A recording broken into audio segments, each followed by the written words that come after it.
à toutes et à tous, les femmes sont à l'honneur aujourd'hui puisque le Festival Folklore de Martigues a décidé de leur dédier cette journée. Projections, débats, témoignages, chants, défilés, tout a été mis en place pour que nous, les femmes, soyons au centre de l'attention.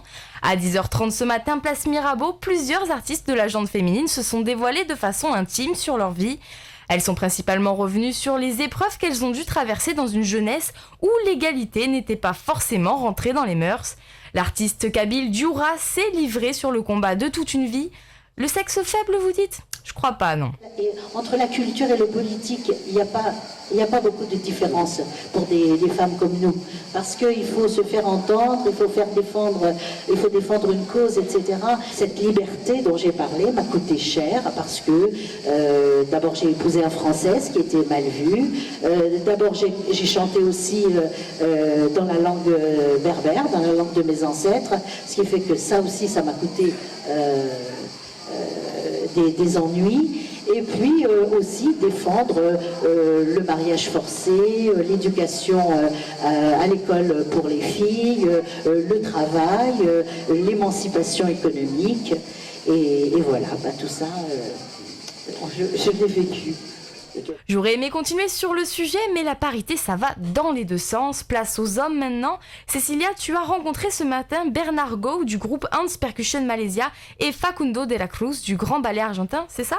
Facundo de la Cruz du Ballet Argentin, oui, mais surtout champion du monde 2012 de tango de salon, un détail qui mérite d'être précisé. Et justement, c'est de cette discipline que Facundo de la Cruz nous a le plus parlé.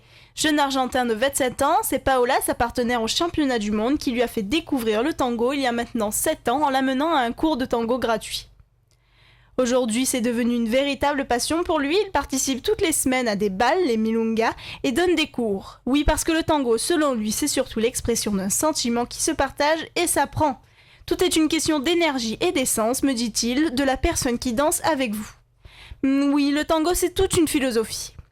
Mais quand il m'apprend que le tango de salon, c'est du début à la fin de l'improvisation, oui, là, je veux bien croire que tout se joue dans la cohésion du couple et dans l'énergie. Et notre Malaisien dans tout ça ?